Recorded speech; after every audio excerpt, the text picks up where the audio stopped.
Bonjour à tous, chers amis. Nous vous recevons aujourd'hui pour un séminaire en ligne, comme on dit, un webinar.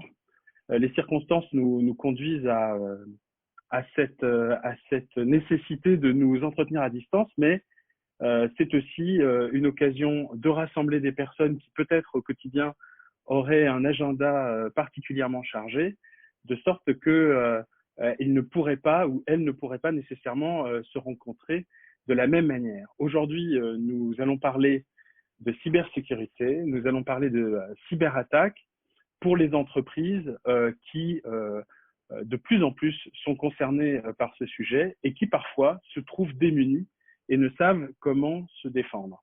On parle d'hameçonnage, on parle de rançongiciel, on parle de fraude au président. Ces modes opératoires euh, sont de plus en plus fréquents et les actes de, comme on dit, de cybermalveillance se font de plus en plus nombreux. Les entreprises françaises sont de plus en plus inquiètes et concernées par cette réalité. Les études montrent que en France, 8 entreprises sur 10 déclarent être touchées par des cyberattaques chaque année et 59% de ces cyberattaques montrent un impact sur les activités de ces entreprises. 26% des entreprises déclarent avoir subi un ralentissement de leur production suite à une cyberattaque. 23% ont vu leur site internet indisponible pendant une période dite significative. Et 11% de ces entreprises ont perdu du chiffre d'affaires. Les PME ne sont absolument pas épargnées par ce phénomène, puisque 43% des cyberattaques viseraient des petites entreprises. On a vu les alertes de Thales sur la multiplication des cyberattaques par les États. On a vu le groupe Marriott et Silor. Et dans le secteur public, on a su que l'AP-HP, la ville de Marseille, se sont vus tout récemment être victimes de cyberattaques. Et c'est dans ce contexte que la cybersécurité fait l'objet d'une attention toute particulière dans le contexte de la crise actuelle. La crise actuelle génère une nécessité qui est celle du télétravail. Alors certains s'y emploient de plus en plus, certains, je parle pour moi, le découvrent. Et on voit bien que cette pratique contient un risque en matière de sécurité économique, alors que la sécurisation du patrimoine de l'entreprise, qui est un patrimoine souvent immatériel, est de plus en plus difficile. Alors, l'utilisation de réseaux non sécurisés, l'envoi et la réception de données sensibles sur des équipements non protégés expose l'entreprise à un risque de pillage informationnel dommageable et il ne fait pas de doute que ceux qui ont intérêt à avoir accès aux données de l'entreprise ont bien saisi l'opportunité que présente pour eux le contexte actuel. Pour parler de ce sujet, comment se défendre, comment défendre l'entreprise face à une cyberattaque, nous avons énormément de chance aujourd'hui puisque nous avons 4 intervenants de premier plan, de grand niveau, pour nous entretenir de ce sujet. 4, non pas 5, puisque Madame Bénédicte Pilier, qui devait intervenir en qualité de présidente du Cybercercle, se trouve indisposée aujourd'hui et ne pourra pas être parmi nous. Mais le Cybercercle sera représenté. Les différents acteurs de cette conférence pourront peut-être parler en un instant de l'action du Cybercercle et de son intérêt. Et je pense notamment à vous, Myriam Kemener, et peut-être vous, Éric Fristinet, puisque vous êtes familier de ce groupe important. Mais avant, je dois dire que nous serons entretenus de ce sujet par le professeur Pascal Beauvais. Pascal Beauvais enseigne au sein de l'école de droit de l'université Paris 1 Panthéon-Sorbonne. Il a précédemment dirigé le centre de droit pénal et de criminologie de l'université de Paris-Nanterre. Il a enseigné à Sciences Po Paris et dans plusieurs universités en Europe et aux États-Unis. C'est un pénaliste Il va nous parler il va tenir un propos académique sur le sujet en nous parlant bien sûr des questions des infractions liées à la cybersécurité, mais aussi aux questions de coopération internationale. Ensuite, Madame Myriam Kemener va nous entretenir en qualité de magistrate du sujet. Myriam Kemener est magistrate du parquet, spécialisée en matière de cybercriminalité. Et actuellement, Myriam Kemener, vous êtes avocate générale à la Cour d'appel de Paris et vous êtes experte auprès du Conseil de l'Europe sur ces sujets. Vous avez été précédemment conseillère juridique du délégué ministériel aux industries de sécurité et de lutte contre les cybermenaces au ministère de l'Intérieur. Vous êtes par ailleurs l'auteur de différents ouvrages sur le thème, et peut-être d'ailleurs pourrez-vous nous en parler, car je crois qu'il y en a un qui va paraître très bientôt. Ensuite, le colonel Fraissinet, gendarme, va nous entreprendre sur le sujet. Il a dirigé le Centre de lutte contre les criminalités numériques pendant plusieurs années.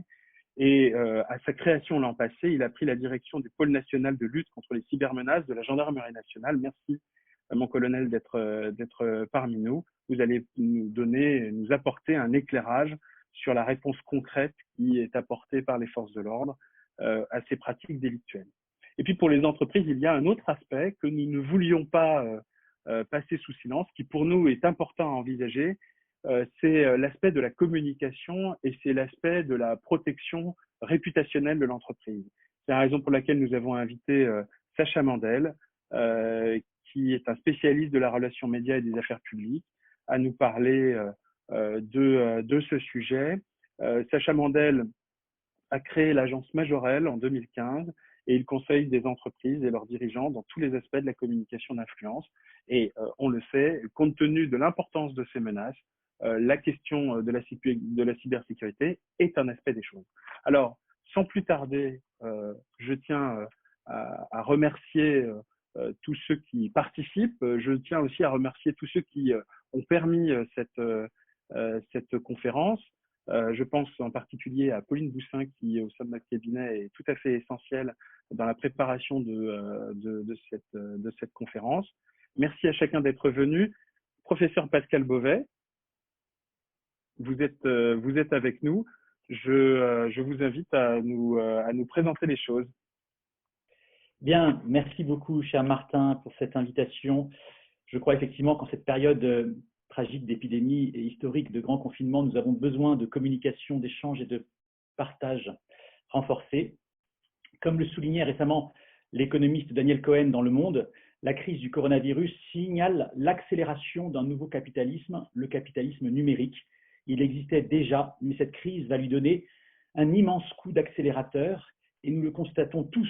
Il y a quotidiennement en ce moment une partie importante de l'économie, des entreprises qui continue de fonctionner de manière numérique et cette crise va probablement accroître la part du numérique dans nos économies, dans nos organisations, mais aussi dans nos vies. Donc, et d'ailleurs, c'est ce que montre cette conférence.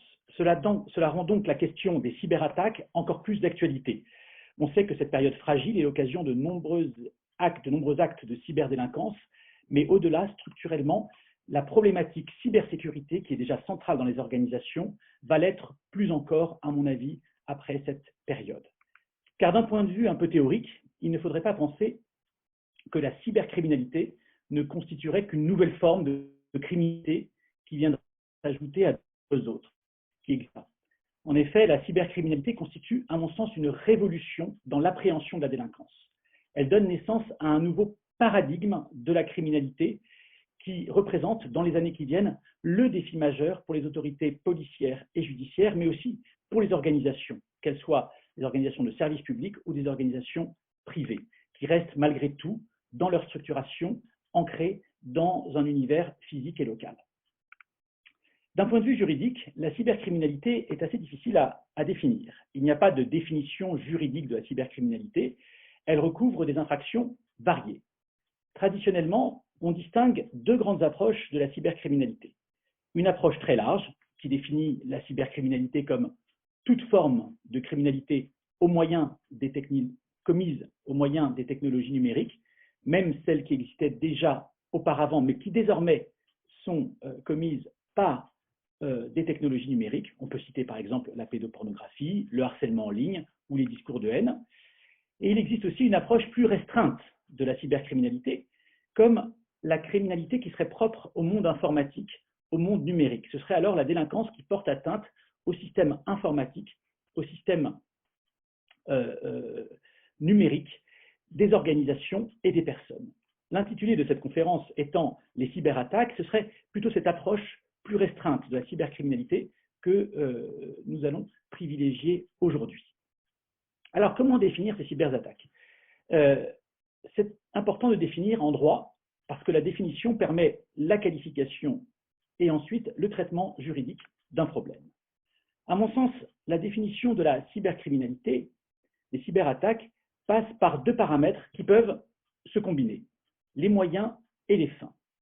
D'abord, distinguons les fins. Je distinguerai 4 grandes finalités aux cyberattaques. D'abord, détruire ou déstabiliser le système informatique d'un concurrent, d'un adversaire ou d'un ennemi. Ensuite, cela peut être s'approprier ses fonds, s'approprier sa propriété intellectuelle, ses secrets, ses données, ses informations. Troisièmement, cela peut être pour surveiller, pour espionner son activité. Et enfin, quatrièmement, la finalité peut être de prendre le contrôle numérique de son activité. Ces objectifs peuvent être aussi recherchés pour des fins plus lointaines, qui sont diverses, pour des fins commerciales, pour des fins de criminalité organisée, pour des fins de souveraineté, pour des engagements politiques et associatifs de certains groupements radicaux, ou même à des fins terroristes. Quant aux moyens, les moyens de la cybercriminalité sont multiples. On peut en citer quelques-uns que l'on trouvera d'ailleurs présentés en détail sur le site CERENRISC, réseau de recherche en cybercriminalité canadien. Alors, il y a d'abord évidemment les virus informatiques qui sont, on le sait, des programmes ou codes malveillants qui peuvent se retrouver dans le terminal d'une entreprise sans qu'elle en ait conscience et qui peuvent se propager de nombreuses façons et détruire le système informatique. Plus sophistiqué que le virus, il y a le piratage informatique. Le piratage malveillant consiste à utiliser les moyens technologiques pour accéder à l'ordinateur central ou aux communications d'une organisation et ensuite d'exploiter ses failles. Autre moyen des cyberattaques que l'on peut citer, les logiciels espions. Un logiciel espion sert à s'infiltrer dans un ordinateur central et à y recueillir l'information et à communiquer celle-ci à des tiers. S'agissant d'ailleurs de l'espionnage, outre le logiciel espion, il peut aussi intervenir par un système clandestin d'écoute des informations qui transitent sur les réseaux Wi-Fi non chiffrés des organisations. Parmi les autres moyens bien connus des cyberattaques, il y a le hameçonnage, qui consiste à soutirer, on le sait, des renseignements confidentiels d'une organisation en lui transmettant des faux messages, des courriels, des textos. Et parmi les moyens de cyberattaque en plein développement, il faut évidemment citer les rançongiciels, qui sont des logiciels malveillants qui empêchent pendant un certain temps les membres d'une organisation d'accéder à l'ordinateur, au système informatique central, en bloquant l'accès à ce système, en chiffrant les fichiers, et pour rétablir l'accès aux fichiers, aux applications, au terminal, ce type de rançongiciel exige de recevoir une rançon de l'organisation ou des personnes qui en sont les victimes. Enfin, on peut citer peut-être un autre moyen des cyberattaques, il y a l'usurpation de noms de domaine. L'usurpation de noms de domaine permet aussi, tout comme l'hameçonnage, d'obtenir des renseignements de manière illégitime, des informations, des données de manière illégitime auprès d'une organisation. Alors, pour compléter ce tableau de présentation qui plante un petit peu le décor de notre conférence, il faudrait aussi ajouter les menaces émergentes en matière de cyberattaque. Il existe des domaines qui sont de plus en plus fragiles au regard des cyberattaques. D'abord, le développement des clouds. Les organisations publiques et privées sous-traitent de plus en plus à des entreprises spécialisées la maintenance des ressources informatiques et le dépôt de leurs données. Cela pose des problèmes car ces clouds concentrent énormément d'informations, de données et de mécanismes de fonctionnement des systèmes informatiques. Et en cas de piratage, évidemment, les préjudices pourraient être considérables s'ils devaient s'attaquer à ces clouds. Il y a aussi la problématique des big data, des données massives. Le fait que les organisations aient de plus en plus de données personnelles crée un risque accru de préjudice très important en cas d'attaque, de cyberattaque. Et puis peut-être un autre domaine dans lequel les cyberattaques présentent des risques accrus, c'est l'Internet des objets. L'Internet des objets constitue un risque accru de cybercriminalité car, vous savez, l'Internet des objets, ça fait référence à l'interpénétration croissante entre le monde physique et le monde numérique et le fait que des objets, en fait, soient sous le contrôle de systèmes informatiques, de systèmes numériques. Or, si évidemment ces systèmes informatiques, ces systèmes numériques sont attaqués, alors il va y avoir peut-être la prise de contrôle par des tiers de manière frauduleuse d'objets. Et on voit bien, par exemple, si on pense aux voitures connectées, cela pourrait poser d'énormes problèmes de sécurité, pas simplement de données, pas simplement liées aux biens, mais évidemment de sécurité des personnes également. Bref, tous ces développements technologiques multiplient à l'avenir les risques de cyberattaque avec des préjudices potentiellement considérables. Quelles sont les réponses juridiques qui peuvent être apportées à ces cyberattaques? Alors, dans ce propos qui n'est qu'introductif, d'abord, il faut être clair sur le fait que tous ces comportements sont gravement attentatoires à l'ordre social et donc relèvent évidemment du droit pénal et doivent faire l'objet d'un traitement pénal. Ils sont constitutifs d'infractions. Madame l'avocate générale en parlera bien mieux que moi, mais il est vrai qu'en droit français, nous avons depuis longtemps, depuis la loi du 5 janvier 1988, le droit français a été pionnier en la matière, nous avons une infraction spécifique aux technologies de l'information qui est prévue à l'article 323.1 du Code pénal et qui réprime le fait d'accéder, de se maintenir frauduleusement dans tout ou partie d'un système d'information, un système de traitement automatisé des données, d'entraver ou de fausser le fonctionnement d'un système de traitement automatisé des données, d'introduire frauduleusement des données dans un système de traitement automatisé des données, d'extraire, de détenir, de reproduire, de transmettre, de supprimer ou de modifier frauduleusement les données qu'il contient. Bref, nous avons une infraction qui couvre bon nombre de comportements de cyberattaque et qui peut être mobilisée pour pouvoir déclencher des poursuites pénales et une procédure pénale aboutissant à éventuellement un jugement. Donc, il me semble que la problématique en matière de cybercriminalité est moins une problématique d'incrimination, de définition des infractions, qu'une problématique opérationnelle. En effet, je pense que la plus grande difficulté réside moins dans la qualification des faits que dans la difficulté à réunir les preuves et à identifier les auteurs des cyberattaques. Alors évidemment, les entreprises, puisque c'est le thème de cette conférence, doivent s'adresser aux services enquêteurs de la police judiciaire, de la gendarmerie, sous la direction de l'autorité judiciaire, mais il me semble que les entreprises, et là il y a peut-être aussi un changement de paradigme, les organisations ne doivent pas miser que sur ces services enquêteurs de l'autorité judiciaire. Ces services sont évidemment nécessaires, indispensables, mais ils ne sont pas toujours suffisants. D'abord, faute de moyens. Ensuite, parce que, et évidemment, le colonel Fraissinet nous en parlera beaucoup mieux, ces services sont obligés de prioriser certains types de cyberdélinquance plutôt que d'autres, car ils ne peuvent pas s'attaquer à toutes les formes de cyberdélinquance. Évidemment, ils n'en ont pas nécessairement toutes les capacités. Et donc, il me semble que la cybercriminalité entraîne un besoin de coopération entre le secteur privé et le secteur public très fort pour mieux lutter contre la cybercriminalité. Et évidemment, les directions informatiques, les directions de la sécurité des réseaux des entreprises doivent non seulement avoir une perspective cyberattaque, mais aussi une perspective, disons, de coopération avec l'autorité judiciaire en prévoyant en amont des dispositifs de captation, de traçabilité, d'historique, des dispositifs qui vont permettre de détecter et d'enregistrer les cyberattaques qui vont faciliter a posteriori la recherche des preuves pour les services enquêteurs. Donc il faut absolument que les entreprises mettent en place des dispositifs, même parfois automatiques, des infrastructures de détection, d'attribution des cyberattaques. Alors, il y a aussi une autre problématique qui est importante dans le domaine de la cybercriminalité, qui est celle de l'application de la loi pénale française dans l'espace.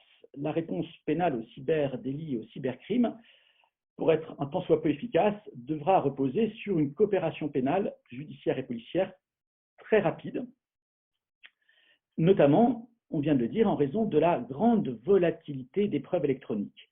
Seule une coopération réactive au rythme d'Internet peut permettre d'appréhender ce phénomène. Or, le problème, c'est que la coopération pénale, aussi bien policière et encore plus judiciaire, se caractérise traditionnellement par son formalisme, par sa lenteur.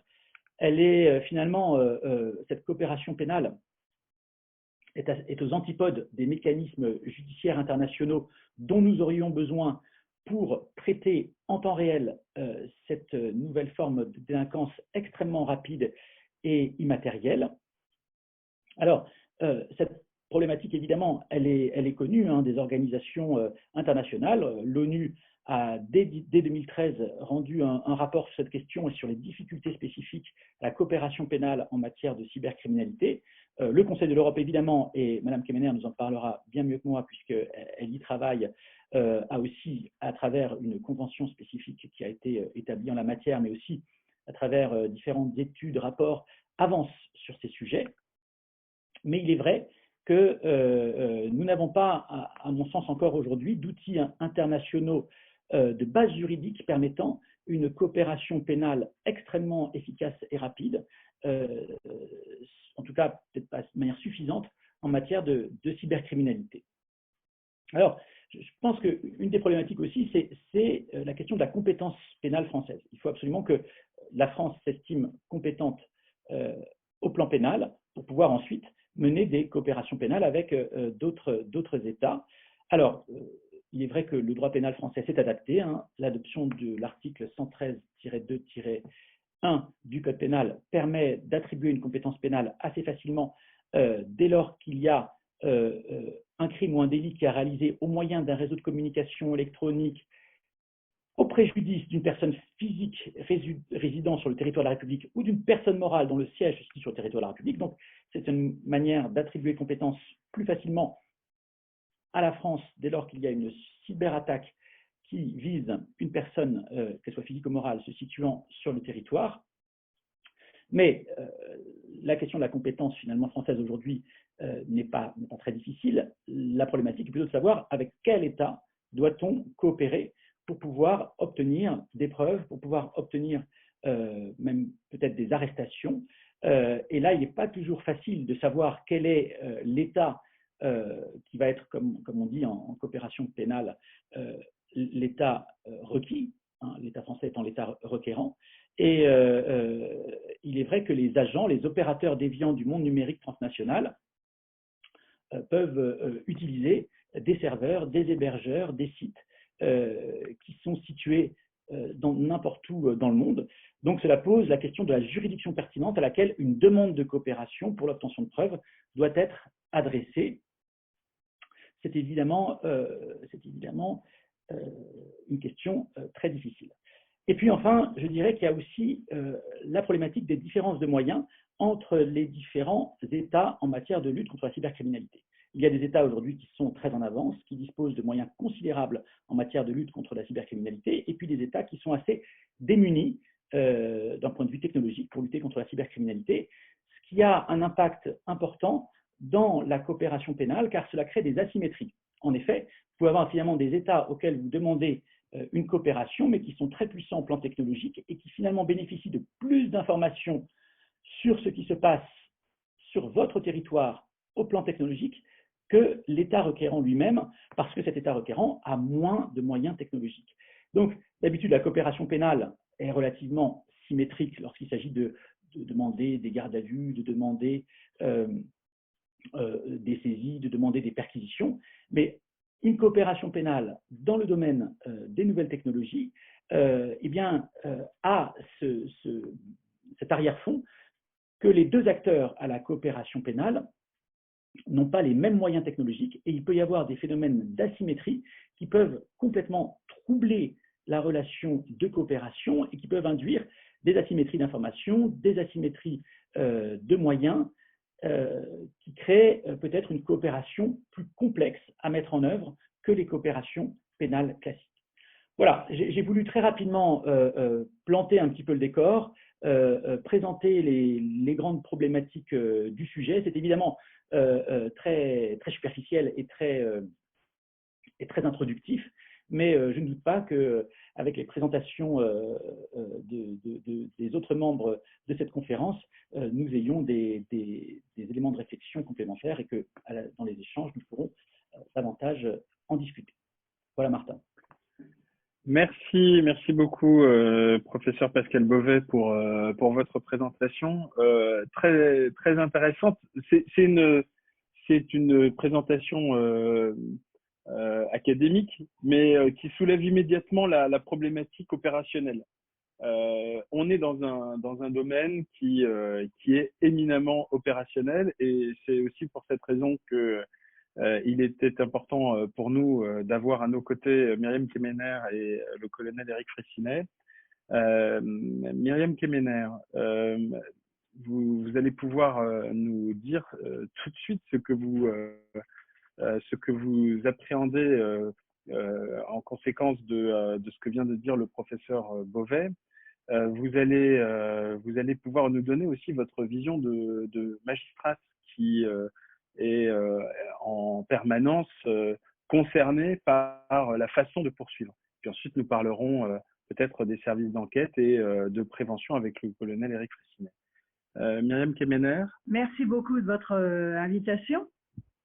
Je pense que l'introduction déjà a été non pas superficielle, mais a bien synthétisé l'ensemble des problématiques. Et je rejoins tout à fait ce que vient de dire le professeur Beauvais, à savoir que la criminalité est désormais de plus en plus numérique, c'est-à-dire la plupart des criminels et des délinquants parfaitement organisés ont compris l'intérêt qu'il y avait à utiliser le numérique, moins de risques, facilité de l'utilisation des outils, internationalisation qui fait que souvent les cyberattaques vont être commises à l'autre bout du monde et les effets, par exemple, vont se faire sentir sur le territoire national. Les délinquants, évidemment, se jouent des frontières et ont compris que, je dirais, au niveau institutionnel, il y avait encore, je dirais, quelques petites failles. Donc, ce que je constate, effectivement, les choses, je vais parler évidemment à la fois des textes, de leur évolution et de la mise en œuvre opérationnelle, et en particulier au niveau justice. Nous avons, et le professeur Beauvais l'a clairement indiqué, nous avons un arsenal en France qui est complet, qui inspire d'ailleurs pas mal de pays à l'étranger, et les difficultés évidemment sont de mise en œuvre et de recherche de la preuve, puisque les deux sujets majeurs et les difficultés que nous devons surmonter, c'est établir les infractions avec des éléments de preuve qui sont parfois évidemment fragilisés et contestés, puisqu'actuellement je suis à la Chambre d'instruction économique et financière où souvent on nous soulève des nullités sur justement la fragilité à cette preuve, l'accès à des données numériques qui posent question. Et l'autre sujet majeur, c'est l'identité numérique. Et en matière pénale, la difficulté, c'est l'identification des auteurs d'infractions liées aux technologies numériques. Donc, il y a des travaux sur l'identité numérique pour la rendre plus, je dirais, sécurisée, et des travaux également pour améliorer la recherche des preuves. Alors, en introduction de mon propos, je voudrais indiquer effectivement les modes opératoires sont diversifiés avec des aspects techniques, les rançongiciels, les virus informatiques, mais aussi les grands classiques, c'est-à-dire l'ingénierie sociale, c'est-à-dire que c'est vraiment ce que nous constatons actuellement, c'est les cyberdélinquants s'adaptent à l'actualité et c'est d'agir sur des ressorts psychologiques des individus et d'instiller une certaine peur. On le voit très bien avec la pandémie actuelle. Il y a une adaptation des délinquants à ces modes opératoires. Ils font croire, d'ailleurs j'ai vu un reportage où un pharmacien avait commandé des masques et du gel et en fait il s'est fait escroquer pour une somme tout à fait importante. Donc l'ingénierie sociale, c'est les grands classiques de l'escroquerie, manœuvre frauduleuse, faux nom, fausse qualité, mais adaptée au numérique, et l'ingénierie sociale, ça marche très très bien. Et d'un point de vue entreprise, puisque on est là pour parler des entreprises qui peuvent être fragilisées, quelle que soit leur taille, on l'a vu à travers un certain nombre d'exemples, et ces jours-ci d'ailleurs, j'ai entendu parler d'une PME qui s'est fait escroquer par le système d'escroquerie au président. Évidemment, il y a tout un champ, bien sûr, il y a les réponses pénales, mais il y a aussi la sensibilisation des entreprises, de l'ensemble des acteurs. C'est pour ça que je dirais un mot, puisque Bénédicte n'a pas pu nous rejoindre. Il y a maintenant véritablement, à travers en particulier le cybercercle, une communauté d'acteurs pluridisciplinaires qui se regroupent et échangent sur les méthodes, les améliorations, les sujets à aborder. Et en fait, c'est une des difficultés de la cybercriminalité, puisque ça bouleverse un petit peu nos organisations classiques, et en particulier la justice. La justice, pendant longtemps, n'avait pas tellement l'habitude de travailler avec, par exemple, le secteur privé. Et c'est totalement incontournable en matière de lutte contre la cybercriminalité. Nous devons travailler avec les entreprises, et aussi, j'ajouterais, pour compléter les propos du professeur Beauvais, travailler aussi avec les opérateurs, ceux qui détiennent les données numériques. C'est tout à fait fondamental, puisque comment commence une enquête la plupart du temps, c'est par des réquisitions aux opérateurs qui détiennent des données numériques qui sont ensuite exploitées. Donc, évidemment, les choses évoluent favorablement, mais pendant un certain temps, on était un petit peu dépendant du bon vouloir de ces opérateurs. La plupart du temps, maintenant, nous avons des réponses tout à fait pertinentes à ces réquisitions. Mais ça impliquait, je vais prendre un exemple très concret, puisqu'à l'époque, et un exemple concret aussi que connaît bien Eric, c'est après les attentats de 2015, le ministre de l'Intérieur de l'époque avait lancé un groupe de contact permanent avec les opérateurs, les GAFAM, pour justement améliorer et fluidifier les échanges avec ces grands opérateurs qui détiennent énormément d'informations. Donc les choses ont évolué, on apprend davantage à se connaître, et les réponses à ces demandes judiciaires sont de plus en plus efficaces. Donc nous avons, comme ça a été dit, un arsenal tout à fait complet. Pour revenir à ces informations, à ces infractions purement, je dirais, informatiques ou numériques, comme les atteintes au système, le maintien frauduleux, l'extraction de données, c'est le législateur qui a adapté, par exemple, il y avait un débat avec la doctrine d'ailleurs sur l'impossibilité de retenir le vol d'éléments immatériels, de données numériques. Or, le législateur a modifié en 2014, par la loi du 13 novembre 2014, le texte pour permettre de retenir l'extraction de données informatiques. Donc, cet arsenal est assez complet, et de plus en plus se panache avec des infractions classiques, et ça je le vois très couramment dans les procédures dont j'ai la charge. Par exemple, nous avons des affaires d'escroquerie en bande organisée souvent, et qui se panachent avec des infractions strictement informatiques, ou alors l'usurpation d'identité également. Il y a eu un exemple d'ailleurs qui a donné lieu à une condamnation très significative récemment, c'est intéressant de le mentionner, c'est le roi de l'escroquerie au président, de la fraude au président, qui ailleurs avait inspiré un cinéaste qui a été récemment condamné et qui avait usurpé l'identité de Jean-Yves Le Drian. et donc avait véritablement fait une mise en scène pour imiter sa voix et récupérer des fonds en prétextant notamment la libération d'otages. Donc c'est une affaire extrêmement emblématique, hein, et je voulais en dire deux mots parce qu'elle illustre bien les avancées en matière judiciaire pour conduire à l'interpellation d'auteurs. Et donc, cet individu avait été déjà plusieurs fois condamné pour escroquerie et ne déférait pas aux convocations. Et finalement, a été interpellé sur la base d'un mandat d'arrêt international en Ukraine, avec une coopération tout à fait pertinente, rapatrié en France. Et donc là, c'était l'exécution d'une peine d'emprisonnement. Et récemment, il a été condamné pour justement des phénomènes liés à la cybercriminalité. Autre exemple qui peut concerner aussi les entreprises, je voulais en dire deux mots, puisque je viens d'ailleurs de finaliser un article sur ce point, c'est la cyber-contrefaçon, qui fait des ravages actuellement. Alors ce n'est pas nouveau, hein, mais ça s'est véritablement développé, en particulier actuellement avec la pandémie que nous connaissons.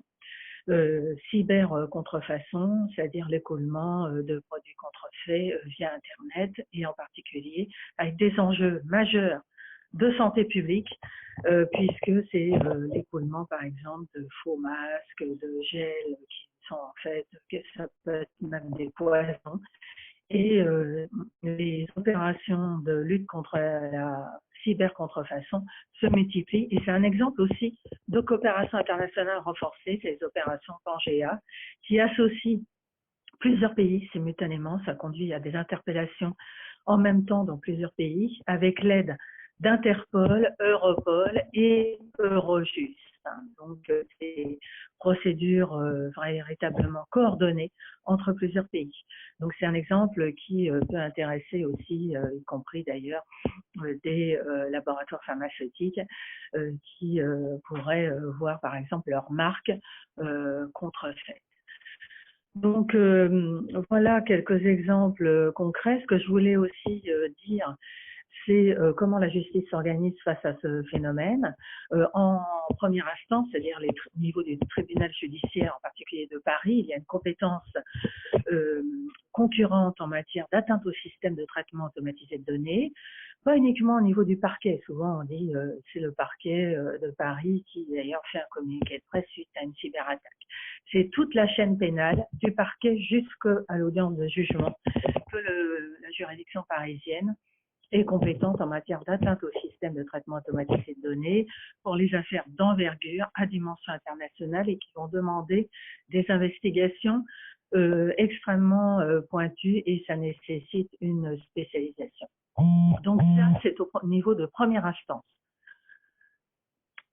Au niveau de la cour d'appel, nous avons, alors pour l'instant, il n'y a pas véritablement de service dédié, mais de plus en plus, en particulier au niveau de département économique et financier et de la Chambre d'instruction économique et financière où je travaille actuellement, nous avons des affaires avec des préjudices extrêmement importants qui justement concernent la cybercriminalité, la criminalité financière, parce que je pense que de plus en plus, ces affaires d'envergure en matière de cybercriminalité sont des affaires de criminalité financière, de blanchiment, démultipliées par l'utilisation du numérique. Mais on a parlé, évidemment, je suis comme le professeur Beauvais pénaliste, mais je fais le constat, ce sera peut-être un peu ma conclusion, d'une atténuation des frontières entre les droits. Un exemple, c'est face à une infraction pénale, on va répondre par un blocage de sites. Récemment, il y a eu une jurisprudence intéressante, c'était les sites de contrefaçon, et une décision de Paris a ordonné le blocage de ces sites diffusant de la contrefaçon. Donc, c'est un petit peu ce que j'ai développé lors de mon dernier ouvrage, Droit face à la disruption numérique. Tout est bouleversé, aussi bien, je dirais, nos organisations classiques et nos façons de répondre à des infractions pénales. donc il y a le blocage face à une infraction. Il y a aussi la soft law qui se développe, des réponses assez innovantes. Et ce sera d'ailleurs le titre d'un prochain ouvrage que je fais avec un avocat, Clément Vieret, et une collègue, Frédéric Dalle, qui a travaillé aussi au ministère de l'Intérieur dans la structure où j'étais, qui portera sur le droit face aux innovations numériques. On n'aura pas forcément, mais ça concerne aussi les entreprises, c'est par exemple des innovations numériques comme les cryptoactifs qui se développent. C'est évidemment des unités de compte qui peuvent être tout à fait pertinentes, qui sont d'ailleurs définies maintenant dans la loi Pacte, mais qui peuvent présenter des failles qui peuvent être exploitées par les cybercriminels qui vont, par exemple, faire des échanges et du blanchiment via les cryptoactifs. Donc, c'est une course contre la montre. Lutter contre la cybercriminalité, c'est véritablement se tenir au courant grâce justement à des think tanks comme Cybercercle et autres, aller au contact des services d'enquête. Moi, c'est vrai que souvent, j'ai échangé avec Eric et l'ensemble des services pour comprendre mieux les modes opératoires, pour mieux comprendre aussi la mise en œuvre de procédures. On aura peut-être le temps d'échanger sur les procédures qui se sont adaptées au numérique. Je pense à l'enquête sous pseudonyme, qui est en fait un stratagème légalisé, c'est-à-dire qu'un officier de police judiciaire va se faire passer pour un mineur ou faire un travail d'approche auprès d'une personne soupçonnée de commettre une infraction pénale. Il y a la captation de données à distance. Différents. Je crois que j'ai épuisé mon temps de parole. Je dois quitter. Je vais quitter. Je répondrai volontiers à vos questions. Non, mais je pense que vous avez du temps pour conclure, Myriam Kemener. Il n'y a aucun problème. Donc, je pense que ce qui manque et ce qu'il faut développer, c'est une véritable politique pénale d'envergure en matière de lutte contre la cybercriminalité. D'ailleurs, les deux sujets majeurs au niveau européen et international, c'est la lutte contre le terrorisme et la lutte contre la cybercriminalité. Donc, je pense qu'il faut nous réorganiser, monter en puissance au niveau judiciaire, j'entends, sur ces sujets, puisque les services d'enquête sont véritablement spécialisés de façon plus lisible que la justice. On a des services dédiés. Même au niveau douane, on a par exemple cyberdouane, de plus en plus les douanes luttent contre par exemple la cyber-contrefaçon. Je pense qu'il faut véritablement créer un service, un interlocuteur avec des moyens aussi. C'est pas uniquement une question de dire la justice est pauvre. C'est aussi une question de culture. Moi, je vois bien dans mon entourage, j'ai des collègues qui ne s'intéressent pas du tout à ces sujets. Ça me chagrine même. Mais je tiens bon et ce genre d'événement m'encourage à véritablement continuer à, je dirais, diffuser la bonne parole sur ces sujets. C'est pas plus compliqué que la criminalité financière. D'ailleurs, ça se rejoint. Et souvent, par exemple, le blanchiment, qui est une infraction quand même assez complexe à caractériser, se surajoute la dimension numérique et des difficultés de preuve numérique qui, comme vous l'avez rappelé, monsieur le professeur, est souvent volatile, fragile et très souvent contestable. C'est un argument qui est souvent développé par les avocats d'ailleurs, ce que je comprends volontiers. Donc, je pense que nous devons aussi développer des relations avec ce que nous faisons, avec les entreprises, suivre ces évolutions. Je pense à un sujet tout à fait qui se développe, qui fait polémique actuellement, c'est le tracking numérique, toute la question de la géolocalisation des individus. Je pense que, par exemple, en matière de pénale, la géolocalisation est quand même extrêmement encadrée et limitée. alors que les GAFAM ne se privent pas de nous géolocaliser. Je pense qu'il faut trouver un équilibre dans ces enjeux qui sont extrêmement forts et encore peut-être adapter notre procédure pénale pour mieux répondre justement à ces enjeux liés à la lutte contre la cybercriminalité. Voilà ce que, rapidement brossé, ce que je voulais évoquer avec vous. Merci beaucoup Myriam Kemener. Alors, je le dis, il va y avoir des questions posées. Et je le dis pour ceux qui nous regardent, il y a sous la fenêtre de visualisation, il y a un petit onglet Q et R, questions et réponses. Je vous invite à cliquer sur ce lien. Posez vos questions. Nous allons ensuite les synthétiser pour les poser en fin de webinaire à nos intervenants.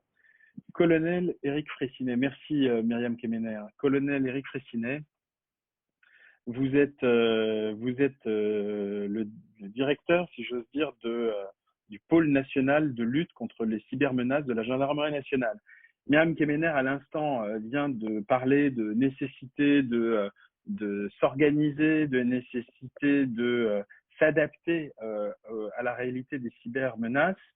Et il se trouve que l'organe dont vous êtes le directeur au sein de la gendarmerie nationale est précisément certainement le fruit de cette volonté de réorganisation et d'adaptation. Mon colonel, vous êtes avec nous, nous vous en remercions. Et je vous passe immédiatement la parole pour que vous puissiez nous faire votre présentation. Merci à vous d'être avec nous. Bonjour à tous. Est-ce que ça fonctionne? Ça fonctionne parfaitement. Voilà. Donc bonjour à tous. Alors je ne me vois pas, donc je ne sais pas trop à quoi ça ressemble. Ah, voilà, tout à fait. Alors, nous vous voyons. Ok. Merci de l'invitation. Alors c'est un moment assez particulier et effectivement un des enjeux actuellement, c'est de montrer que nos dispositifs peuvent s'adapter à ce type de situation. Donc vous évoquiez le pôle national de lutte contre les cybermenaces dont j'ai la responsabilité. L'idée pour nous, depuis le mois de novembre, et puis en fait on préparait ça depuis plusieurs mois, c'est de conduire un plan d'action pour renforcer et consolider notre dispositif. Et on le fait selon 3 axes. La proximité, donc répondre aux attentes des usagers là où ils sont, hein, dans les territoires, puis aujourd'hui de plus en plus dans l'espace numérique, là où ils sont victimes, là où ils peuvent être victimes de toutes les fraudes et les attaques qu'on évoquait tout à l'heure. Le deuxième axe, maîtriser l'information, maîtriser les connaissances, maîtriser les compétences, maîtriser l'information qui circule pour détecter les phénomènes, déclencher les enquêtes. Et puis, le troisième axe sont les résultats, c'est-à-dire obtenir dans chacun des domaines prioritaires des résultats et donc mener des plans d'action spécifiques dans chacun de ces domaines. Aujourd'hui, par exemple, les rançongiciels sont un champ d'action important pour nous.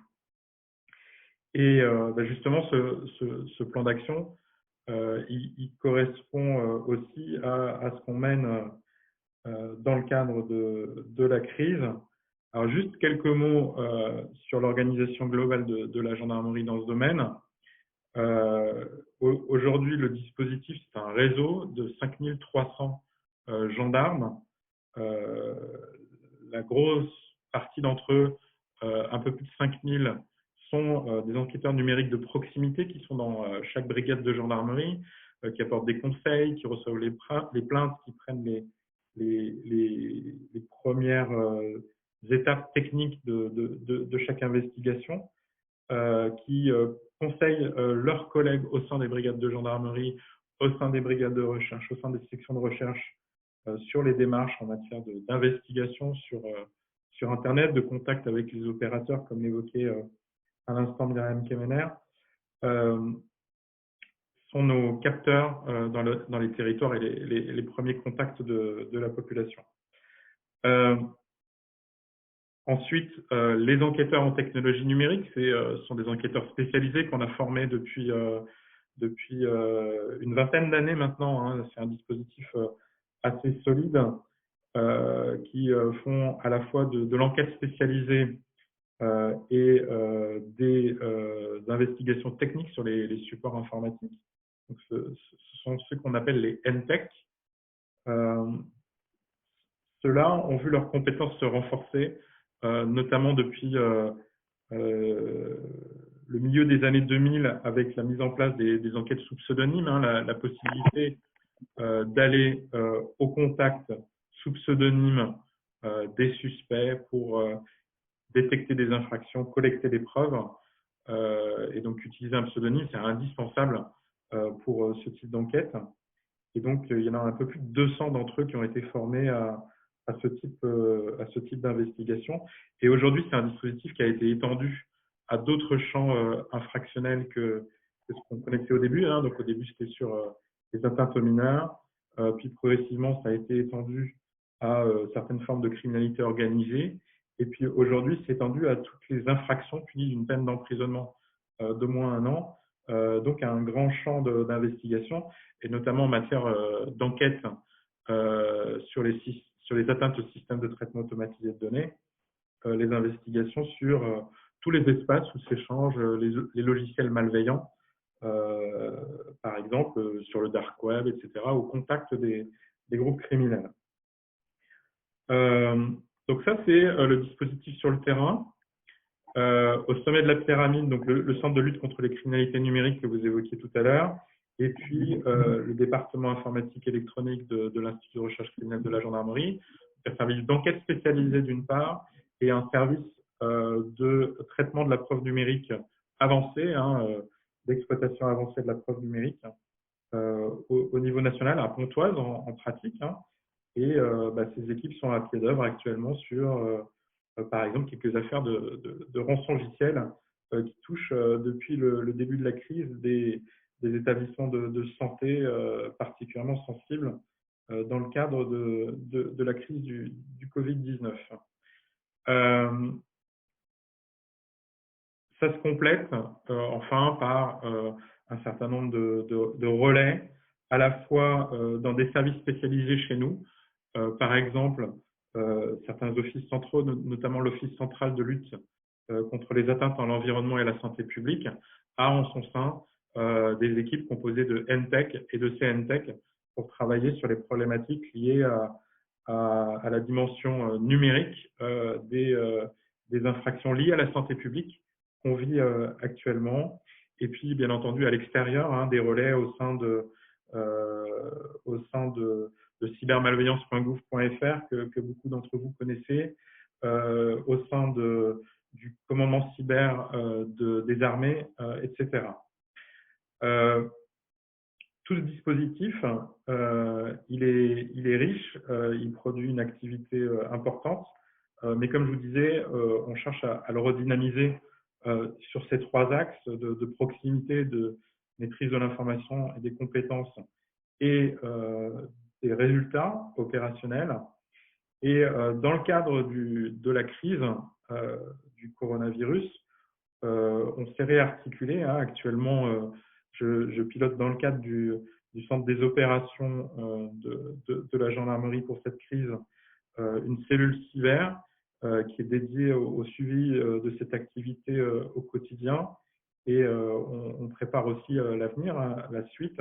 J'y reviendrai à la fin sur nos perspectives pour la suite. Qu'est-ce qu'on a fait? D'abord, analyser la menace dès avant, hein, dès qu'on commençait à se préparer au confinement, l'analyse de la menace, des actions de veille pour détecter les infractions. Hein, beaucoup de choses se passent dans l'espace numérique. La prise de plainte, conserver la capacité à prendre des plaintes dans le cadre de cette crise et être aux côtés des victimes. Et puis, Myriam Kemener l'évoquait tout à l'heure aussi, la coopération, le lien avec les acteurs en France, en Europe, pour mener ces différentes actions de façon efficace. Évidemment, on complète tout ça d'actions de prévention. Une partie de mon intention aujourd'hui, d'ailleurs, dans cette intervention, c'est aussi de faire de la prévention, de faire passer des messages de sensibilisation sur ces sujets-là. Alors, l'analyse de la menace, elle est assez simple dans ce contexte. Le professeur Pascal Beauvais l'évoquait tout à l'heure, hein, les problématiques de télétravail. Je soulignerai aussi plus globalement de désorganisation ou de réorganisation des entreprises et des organisations de façon générale.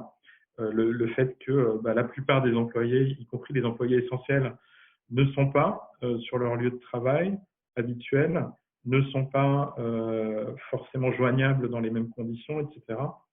Et en réalité, tout un tas de plans de continuité d'activité qui ont été mis en œuvre partout. Et ça, c'est une particularité de cette crise. En général, une crise cyber ou une crise qui a une dimension cyber impose la mise en place d'un plan de continuité d'activité.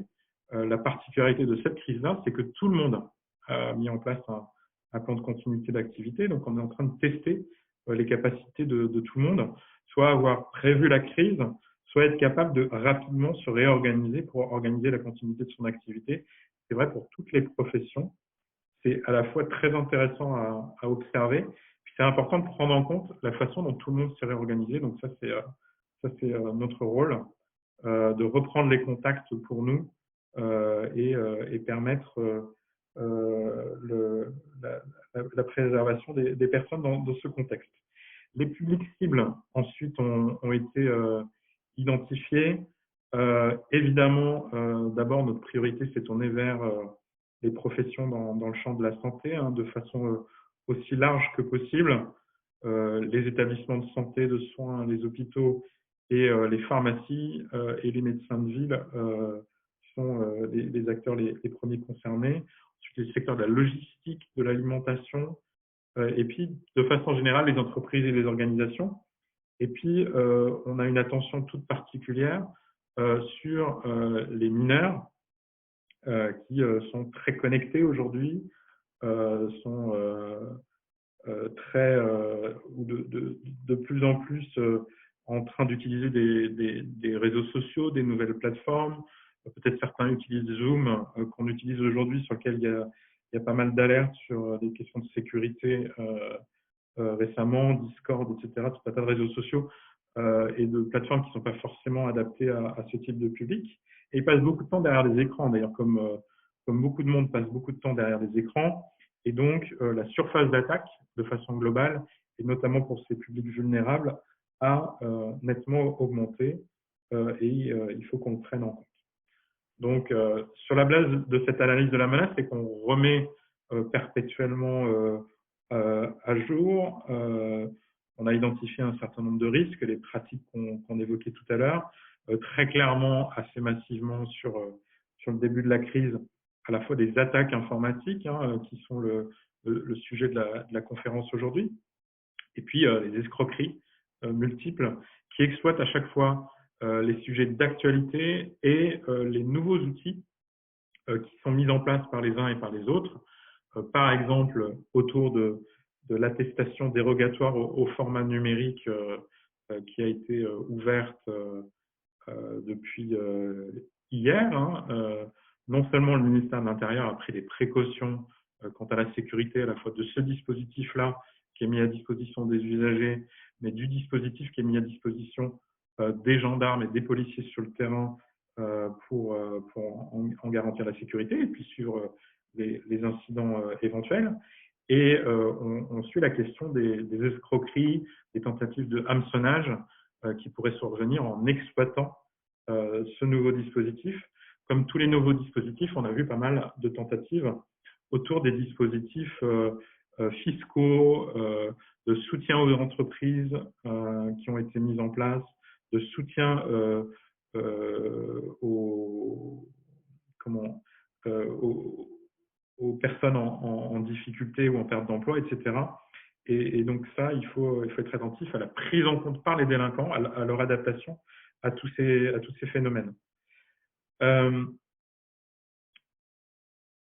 Ensuite, dès le départ de la crise, on a mis en place une politique de veille qu'on adapte en permanence. Donc cette veille, elle est exercée au niveau central et puis au niveau local, avec un regard territorial sur ces questions-là, hein, chacun s'adaptant à sa région, contactant, en plus de faire de la veille sur Internet, contactant les acteurs de proximité, hein, les chambres de commerce, les collectivités locales qui suivent les différents phénomènes, les pharmaciens sur le terrain, hein, qui étaient en première ligne, donc être en capacité de détecter les infractions, d'ouvrir des enquêtes. Il y a un peu plus de 120 enquêtes qui ont été ouvertes spécifiquement suite à toutes ces actions pour ce qui concerne la gendarmerie.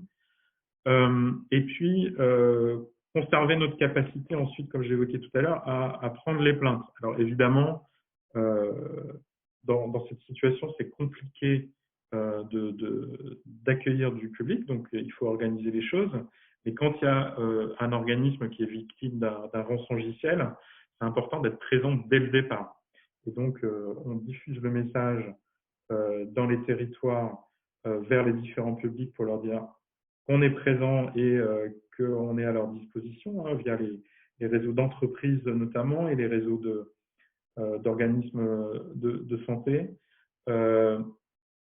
S'organise pour pouvoir prendre de façon dégradée mais toujours efficiente les plaintes pour toutes les autres infractions dont les personnes pourraient être victimes, hein, notamment avec le dispositif de pré-plainte en ligne. Et puis, par exemple, en matière de fraude à la carte bancaire, on a un dispositif qui s'appelle Perceval et qui permet de signaler les faits dont on est victime. On verra la bonne utilisation de ce dispositif dans les semaines qui viennent. La brigade numérique assure un accueil en ligne 24 heures sur 24 des usagers. Elle a été très, très, très utilisée depuis le début de la crise par les internautes. On a beaucoup renforcé les effectifs derrière la brigade numérique. On est passé d'une vingtaine de personnels à près de 100, dont beaucoup sont en télétravail pour réaliser l'accueil des victimes. Et on va renforcer l'accueil dans le champ cyber dans les jours qui viennent. On prend déjà en compte ces faits, et on va améliorer encore le dispositif. Sur la coopération, il s'agit de maintenir le lien avec tous les acteurs avec lesquels on travaille. Donc, les réseaux qu'évoquaient Myriam et le professeur tout à l'heure, hein, il s'agit de les réactiver, s'assurer dès le début de la crise la façon dont Europol s'est réorganisé, dont nos correspondants dans les différents réseaux professionnels. Hein, vous évoquiez en introduction le cybercercle. Personnellement, je suis impliqué dans plusieurs clubs de RSSI et on est en contact depuis le début de la crise pour faire circuler l'information, faire de la prévention. Le CESIN, par exemple, le CLUSIF aussi, qui suit ces phénomènes. C'est important de maintenir ce lien. Et puis, le dernier pôle d'action dans ce domaine sont les actions de prévention. Donc, on développe un certain nombre de contenus pour les diffuser vers les différents publics. Il y a des initiatives dans les régions qu'on relaie. Par exemple, la région de gendarmerie d'Île-de-France a diffusé une plaquette recto verso, hein, que je pourrais partager avec vous après la conférence, et qui reprend un certain nombre de conseils. Et on est en train d'adapter ces messages sur toute la France. Et en réalité, il y a des initiatives similaires de partout. On fait une conférence en ligne avec le MEDEF jeudi vers les entreprises. Et il y a des actions sur le terrain, notamment de contact direct, alors par tous les moyens, par téléphone, par courrier électronique qui sont organisés dans les différents territoires pour adresser les différents publics. Je parlais des mineurs tout à l'heure.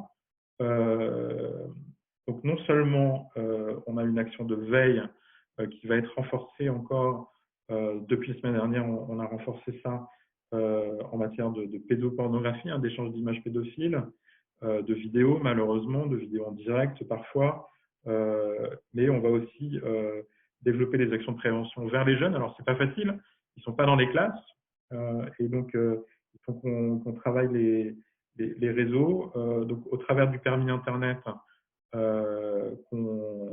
dont on va refaire la publicité dans le cadre de cette crise, au travers des acteurs de la prévention. J'étais en relation la semaine dernière avec la plateforme NetÉcoute, hein, qui a une action au quotidien par Internet et par téléphone pour aider les parents et les enfants face aux difficultés.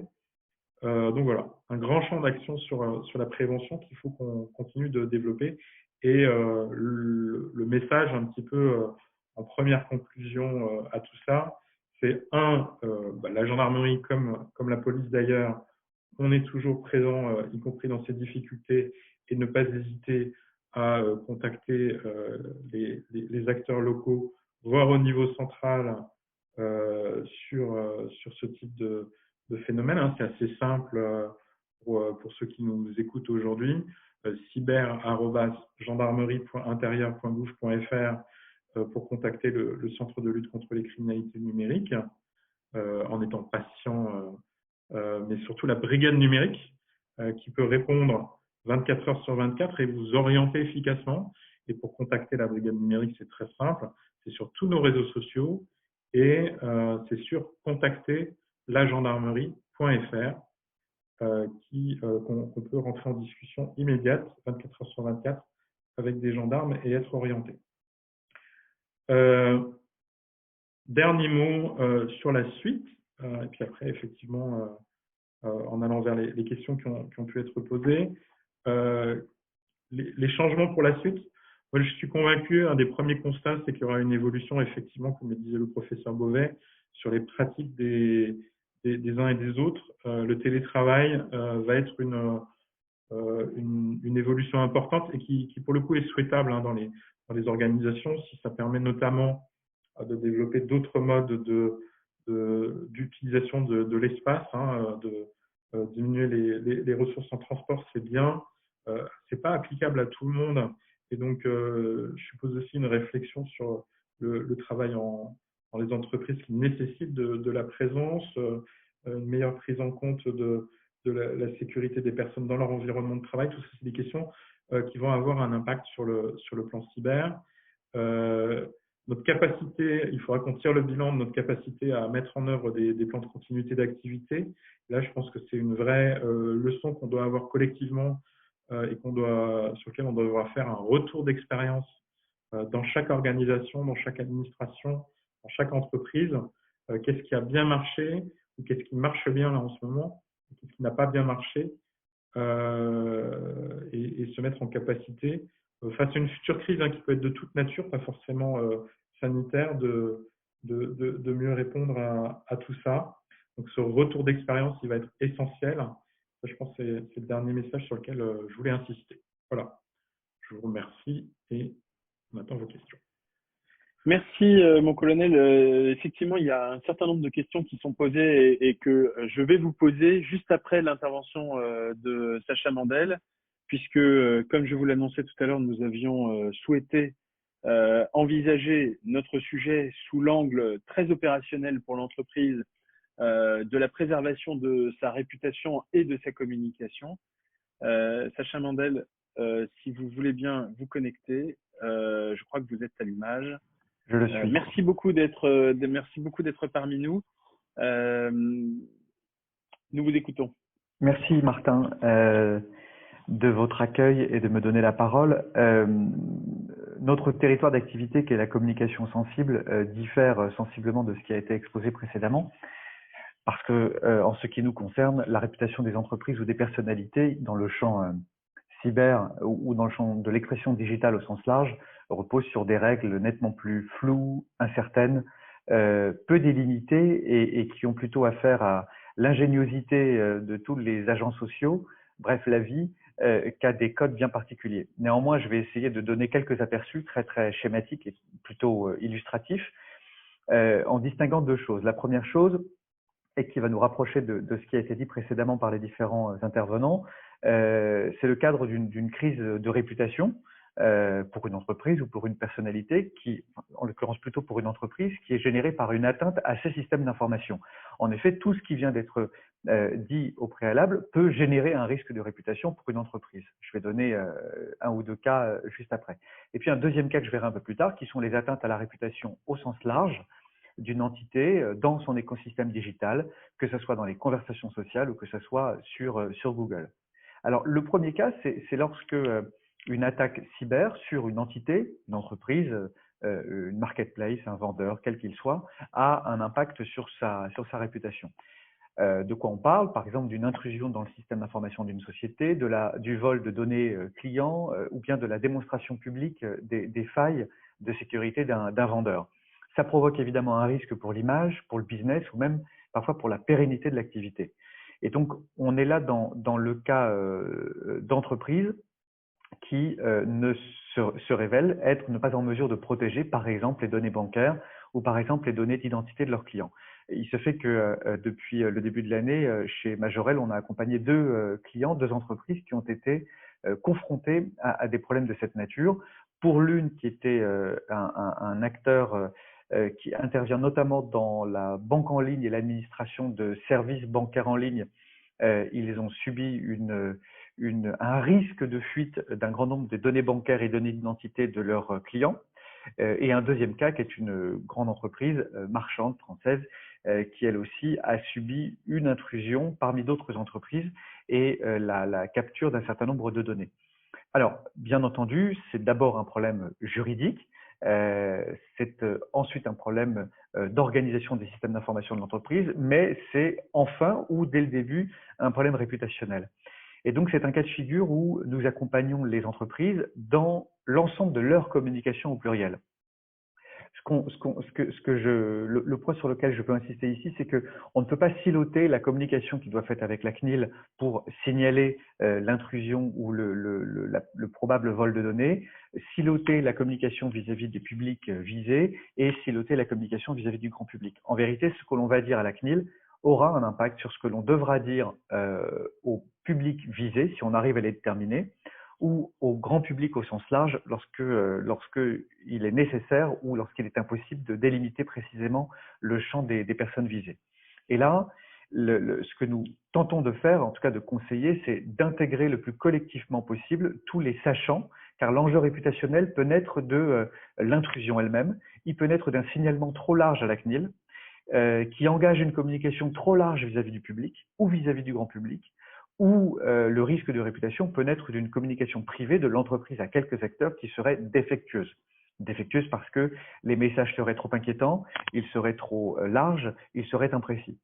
Et donc là, il faut associer le directeur juridique, d'éventuels conseils extérieurs, notamment des avocats spécialisés en propriété intellectuelle ou en droit pénal notamment, des responsables des données personnelles des entreprises, et puis ensuite, selon les compétences visées dans l'entreprise, le responsable des ventes ou de la production, et bien sûr le dirigeant. Ce que je veux dire là, c'est que ce n'est pas une question uniquement business ou pas uniquement une question juridique, et que l'impact réputationnel peut être très net si un vendeur est pris en flagrant délit de naïveté au regard du dérobage d'un grand nombre de données bancaires de ses clients, il peut en subir des dommages majeurs sur sa réputation même et donc ensuite sur son activité. Donc là, l'ajustement de la communication repose sur des règles extrêmement subtiles et un peu délicates.